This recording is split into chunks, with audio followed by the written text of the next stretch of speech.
will be through convertible debt, but it has a huge overhang and you risk turning the keys over to the debt holders of the company. So the alternative for that business is to go into the hands of private equity and get out of the spotlight of these public markets. But private equity is very smart. And the thing that's happened to them is they can't raise debt, right? So what do you think they do? They just have to pay 50% less than what they would be willing to pay before because they have to write, 100% equity check. So there is no free lunch anymore, I think is the big point to point out anywhere in the market right now. I think one of the things I'm most concerned about or would be is I was talking with a friend who works at a private, unicorn software company.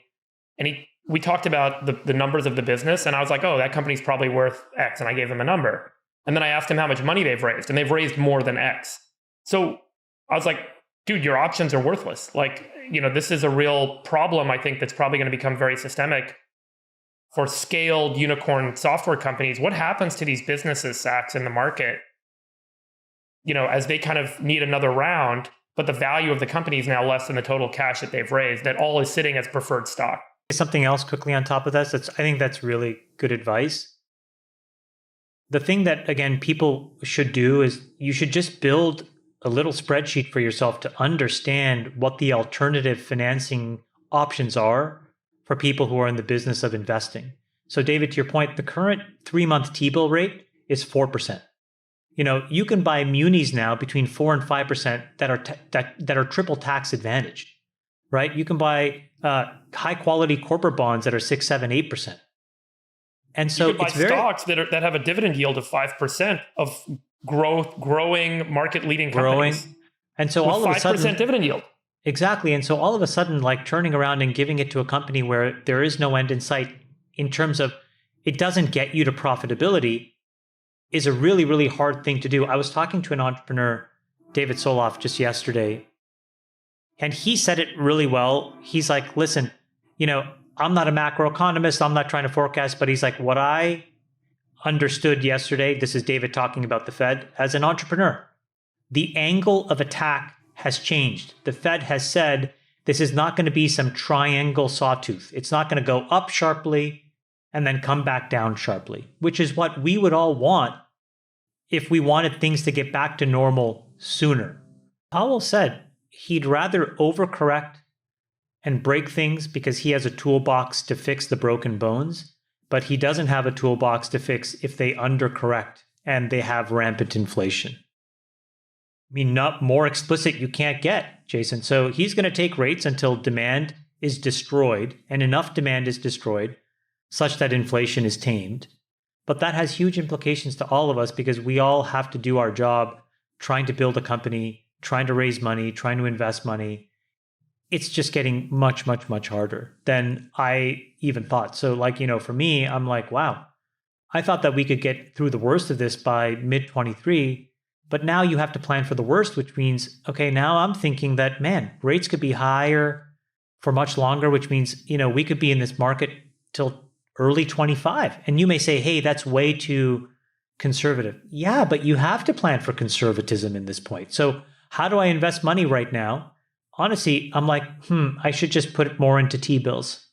Isn't that crazy? If a company's like, hey, Chamath, can have another 10, 15, 20 million bucks, I'm like, wow. I mean, I don't think that gets you anywhere. And oh, by the way, that 10 or $20 million, I can generate 4%. I just don't see anybody rewarding hypergrowth that is burning a ton of cash where you have to be back in market every year because it's just very hard to feel comfortable that the conditions on the field aren't going to be drastically different a year from now, right? It's not like we know that it's going to be better or worse. And I think that uncertainty is actually really bad for companies. So to your point, it's just like a lot of folks have tried to shy away, David, from actually revisiting their valuations. They've done these complicated converts and they've tried to basically, I think it's sort of like managing their ego or the board's ego. And I think like the next shoe to drop has to be these founders and these boards just saying, okay, let's just take the hard medicine. What's the real, market clearing price and valuation? Let's get a third party to price it. And let's get new fresh equity and then move forward. Because if you don't do that, and you wait until everybody's trying to do it, then it's going to be a really tough scenario. So better, to your point, this is why like Stripe, it's so smart. Better to cut now. Again, it's always hard to let people go, but it's better to do that now than 18 months from now, because you just have no idea how much more expensive or hard it's going to be then to tell. I think that if you have not lost investor trust, I think it would be really well rewarded. If you have become unreliable and undisciplined, even those cuts, I think, would be met with some amount of excitement, but probably not broad-based support. So, then it just goes to narrative. Meaning, if Google did it, I think that people really trust Sundar and Ruth, and I think the stock would go bonkers.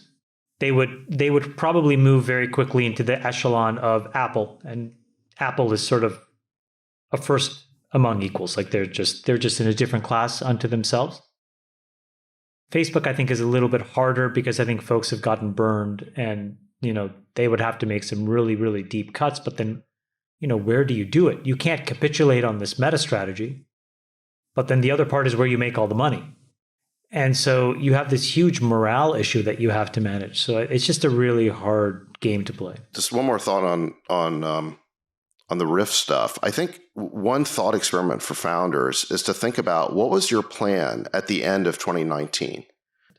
Meaning all of a sudden the perceived success of my business would be different. And I think that this is where you have to realize, no, like there's a lot of ego tied up in these things, which slows people down from doing the thing that they need to do. Did you see what happened this week, where the CDC, after this entire opioid epidemic and all of these lawsuits, the CDC came out and actually said, hey, listen, we need to really make sure that we're getting access, putting opioids in the hands of Americans who are really suffering with pain management and whatnot.